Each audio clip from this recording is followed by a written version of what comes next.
Today on Investigate TV Plus, it's a critical test every newborn gets for rare and deadly disorders. I'm Tisha Pell. And I'm Lee Zurich. But some babies miss out just because of where they live.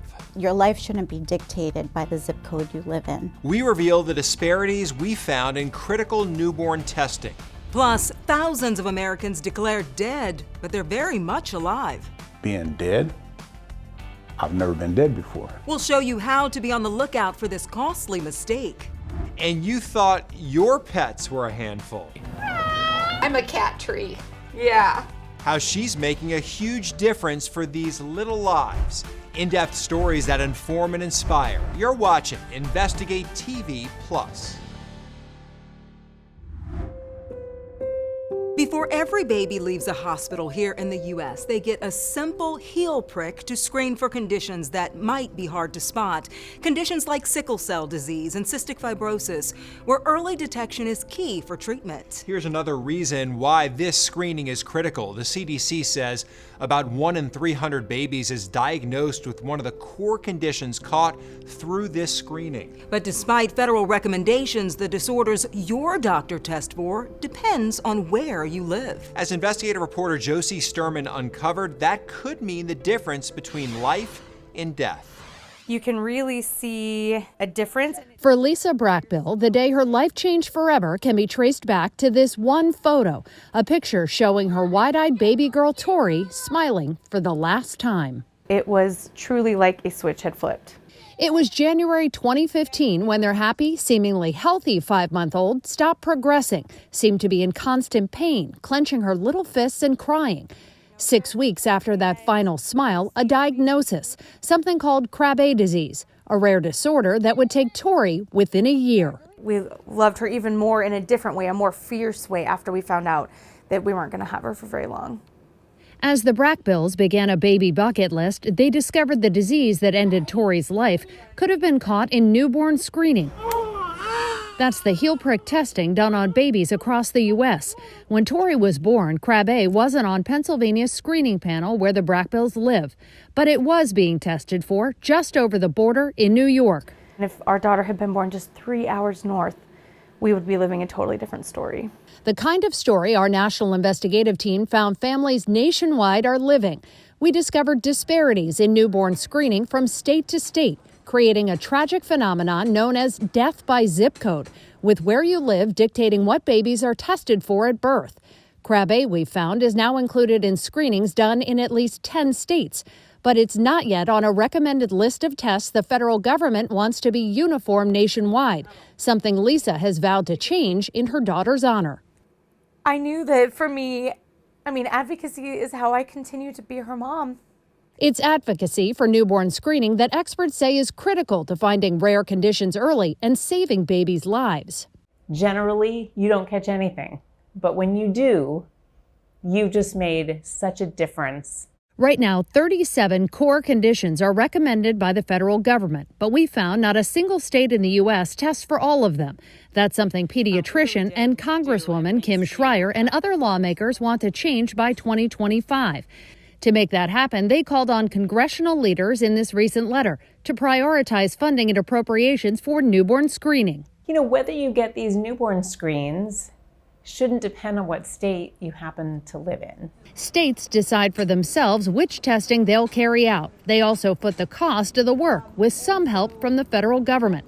There's a bill in Congress, the Newborn Screening Saves Lives Reauthorization Act, which should funnel millions to state screening.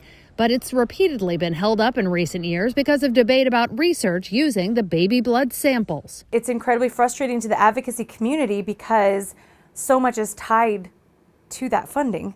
The federal funding helps fill the gaps in state budgets and inside state labs that we've learned are already stretched thin, with screening programs filling the pinch as more and more conditions are added, either because of federal recommendations or through individual state mandates.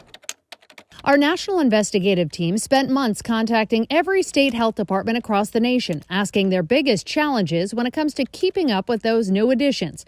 43 states and D.C. responded. Almost half told us funding and staff shortages are their greatest hurdles. Difficulties finding equipment, lack of lab space, and quality control for testing were also major concerns. Among the most striking responses, Illinois, where the health department told us if they keep adding new conditions without more funding, it would compromise their ability to run the screening program. Michigan, which said state programs struggle to effectively recruit, train, and maintain lab staff. And Hawaii, which told us some states don't have the specialists they need to test for newer conditions, and that quality assurance is hard to do when they have to chase to add new disorders. It's very challenging. Especially for people like Susan Tanksley, who runs the Texas state lab that handles their newborn screening and knows the difficulties faced by screening programs across the nation. Failing is not an option because the babies we're serving, the families we're serving are incredibly important. So we have to succeed. Is that an airplane? Success for moms like Lisa Brackbill, who's watched newborn screening grow and change like her own family, means getting programs the money they need to one day eliminate disparities altogether, closing yet another health divide that impacts our most vulnerable. Our investigative team spent months comparing data from the U.S. Health Resources and Services Administration, which tracks screening. We found there isn't a single state in the U.S. testing for all 37 conditions on the RUSP, although Illinois and Missouri come close with 36 conditions on their screening panels. Hawaii tests for the fewest RUSP disorders, only 29. It's a routine check that can turn up some very abnormal results. If you can imagine it, people have brought it. The bizarre finds that come while the TSA works to keep you safe. Plus the government turning lives upside down, accidentally declaring people dead. I never thought it would happen to me until I go to the DMV one day and boom, I'm dead. Experts share the only real safeguard to protecting your financial future. You can watch Investigate TV Plus anytime, streaming online. Get the app for Roku, Amazon Fire TV, and Apple TV. They're free to download.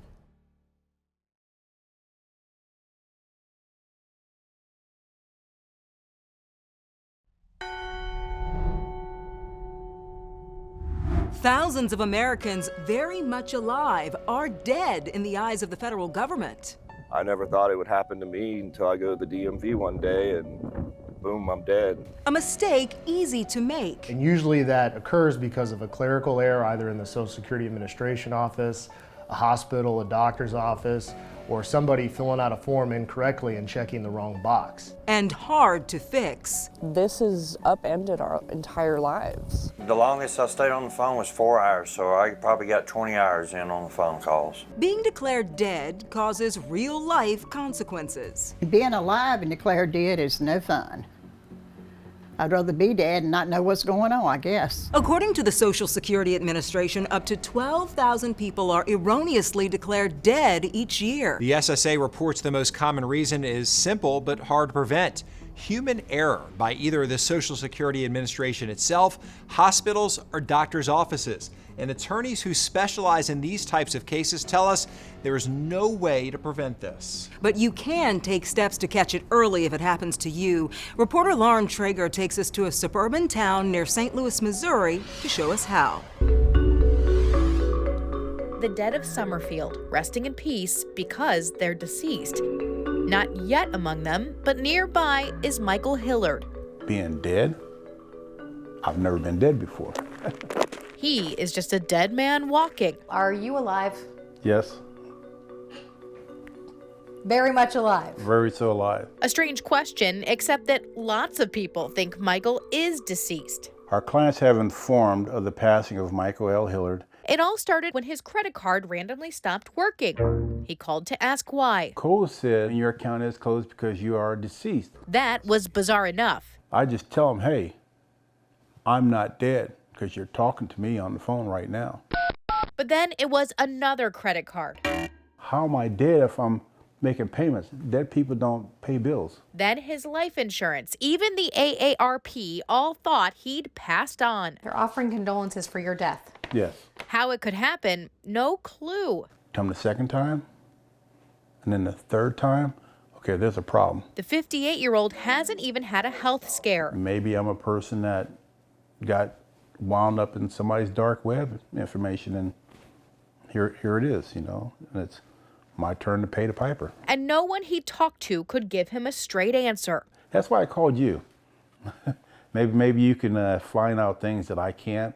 So we did some digging, and turns out Michael is far from alone. The Social Security Administration says every year thousands of people are mistakenly reported deceased by their agency. The issue is so common they even have a frequently asked question section about it on their website. But the problem gets even bigger when they report it to the Death Master File, which is public. And that is when people can literally get locked out of their own lives. In a deceased case, your credit score goes to 0. So it is like the ultimate type of error. Attorney Joseph McClelland, whose Georgia practice now focuses on mistakenly declared deceased cases, says the number of people impacted is likely much higher than the government reports. The more likely cause is one of your own lenders, credit cards, or banks that have made this error. Should people be taking better care to make sure that mistakes like this are not happening? I think that the burden falls on the credit bureaus. The credit bureaus have a duty to maintain maximum possible accuracy of everyone's credit reports. He works to get people's credit back on track. If it happens to you, he says, you could be entitled to monetary damages. And that a general consumer would have a claim in this type of situation. But in the meantime, devastating effects. You may not be able to get employment. You're going to lose benefits if you're getting any type of government benefits. You can't get water, you can't get gas, you may have a driver's license issue. This is just one that's taking it to another level. Sarah Wetzel with the BBB says catching it quickly can be key, and it's why she says you should be regularly checking your credit report. That's going to be something that shows up on their credit report as if they're deceased or not. Does this just highlight again, you have to stay vigilant? Absolutely. It's still just a great reminder for consumers to really just be vigilant and making sure that they're taking control of their credit, of their financial and personal information. For Michael, he now has the hassle of having to prove he's still alive. His own death, something he never thought he'd have to deal with. I feel I got a lot of good years left on me, and I just have to keep it moving. Just a few days after this story first aired, the Social Security Administration corrected Michael's death declaration, and he's alive again in the eyes of the government. Now, the very best thing to do here is to check your credit report right now and to check it regularly. You have the right to request one free credit report per year from these 3 major consumer reporting companies: Equifax, Experian, and TransUnion. You can get your credit report at annualcreditreport.com. It takes as little as 5 minutes to plug in your information and get your results. Still ahead, TSA officers tasked with keeping us safe in the skies, how criminals are going to new heights to sneak weapons on planes, and one of the most common errors travelers make coming through the security checkpoint. Plus, fostering kittens is what this woman does best. I just love it. It doesn't drain me, it nurtures me. It's like who I am. Her journey saving 9 lives at a time. Our in-depth coverage continues. You can get connected to Investigate TV Plus on all social media platforms.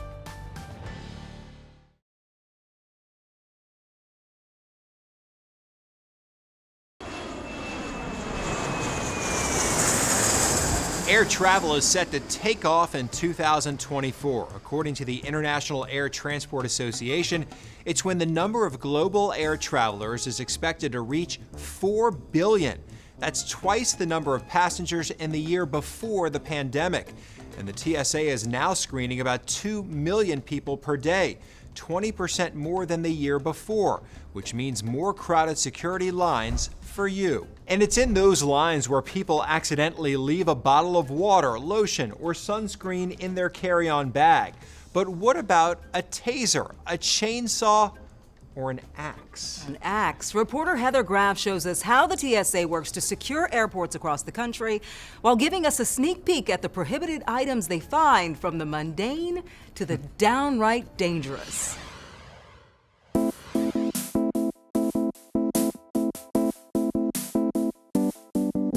Take a look at this spread. These are some of the items the TSA confiscated from travelers over a month at Portland International Airport. You might have been expecting this and this, but what about this? That is a stun gun. That's a taser. The TSA says a lot more passengers are carrying tasers these days, something that must be in a checked bag or left at security. The same goes for everything else here on the table. Yep, the cast iron skillet could double as a weapon. The TSA offering this exclusive peek beyond the mundane, innocent items we all sometimes forget to take out of our bags, like large knives, power tools, And this has the flint starter associated with it. even a fire starter. I think one of the strangest things that I've seen is having, we have hatchets come through where you're like, why are you traveling with a hatchet? And they had it casually inside their purse. These TSA officers say they've just about seen it all. Honestly, I've seen things like vials of blood that were unmarked in people's bags. It's like, if you can imagine it, people have brought it. Like these glow-in-the-dark nunchucks found at the San Antonio airport, or these gloves you'd certainly find on Elm Street that someone brought to Atlanta's airport. But the TSA is noticing a new spike in an already concerning trend: passengers bringing guns. The TSA says it found a record number of guns at passenger checkpoints in 2022, more than 6,500, and it turned up 1,500 guns in the first 3 months of 2023 alone. 93% of those guns were loaded. The good news, according to the TSA, is there's rarely ill intent. I think one of the most common errors when people come through the security checkpoint is mostly forgetting what's in their bag or not taking the time to look ahead of time at what is prohibited and permitted through the security checkpoint. What's more alarming is much more rare. Check out this gun hidden inside a raw chicken at an airport in Florida. Another passenger had the same idea with peanut butter. We're going to ask you some more probing questions to get to know the why behind the what, and depending on the nature of the item itself, we might actually have to escalate to law enforcement, local law enforcement, to take over. In Phoenix, Arizona, the TSA's logistical headquarters for the state isn't even at the airport. This is the brain of operations in Arizona for all of the airports. This is the TSA Phoenix Coordination Center. We are 24/7, 365. We operate 3 shifts, 8-hour days, holidays, weekends, so we're always here. And always tracking trends and potential problems like this. Recently, we had travelers who were pulling out the marker piece of Sharpie markers and putting a shank in there. Coordination centers quickly put out an intelligence briefing to make sure agents across the country would be on the lookout. If there's passenger injuries, or if there's prohibited items, or if our explosives teams or canine teams are reporting to any situations at all, we can get on these camera systems and watch immediately what's happening real time. From the coordination center to the airport, where TSA officers work to make sure you and your family make it to your destination, no matter what they may find. Still ahead on Investigate TV Plus, a woman inspired to save as many kittens as she can. It's critical. Without people like Debbie, these kittens would not survive. How she's turned her home into a feline foster family. You can watch Investigate TV Plus anytime online. Just subscribe to our YouTube channel at Investigate TV. You can catch stories and full episodes.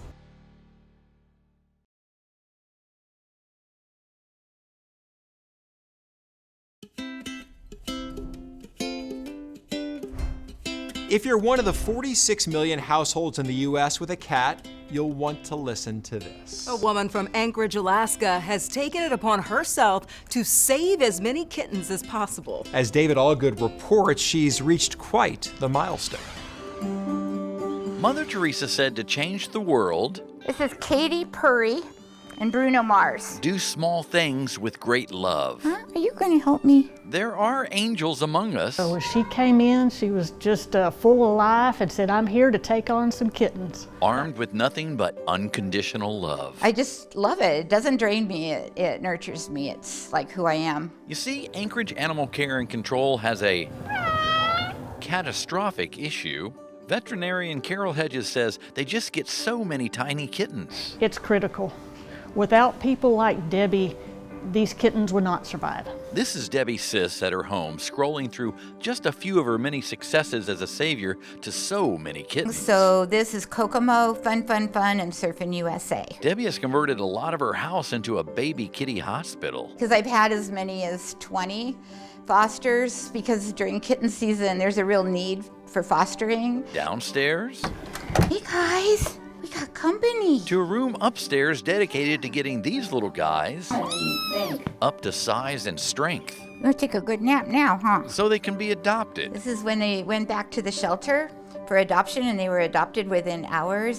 He's doing better, huh? And doing this, Debbie is all in. I'm a cat tree. Yeah. This all started 6 years ago when a friend He asked me if I would sub for him, and he was gone like 4 days, and by the time he got back, I was smitten. I was hooked for life. It was life-changing. and since that time, Debbie has fostered, get this, Well, I'm at 407 now. And that's a lot of dedication. This is the one that took me to 400. and now over 400 little lives have been given a lot of love and a chance, and you'd think letting them go for adopting would be hard, but no. For me, I can love fully and then let go, because isn't that really true love? Is your tummy full? So every 4 hours, they need to be fed and loved. There you go. Deb even has a camera And to see the transformation is, oh my gosh, that's the reward. to keep a watchful eye and for us to say goodbye. You need to be rocked. Oh, look at your face. It was a mess. Well, I guess you can say that Debbie is definitely a cat person. I'm a cat person as well. Are you a 400 cats over No, a few not year that type of many person? cats, Yeah, but- your husband would be like, No. one at a time? One at a time. Yeah, one dog at a time. That's good for me. All right, that's it for us here on Investigate TV Plus. I'm Lee Zurich. And I'm Tisha Powell. Thanks for watching. On the next Investigate TV Plus, drivers in the dark about the dangerous trend they're creating. A vehicle with the headlights out. What's behind this road hazard? An in-depth look at phantom vehicles. Plus, a wake-up call. Consequences of an undiagnosed sleep disorder can be quite serious. The signs your sleepless night is something more serious and what you can do to get a better night's rest.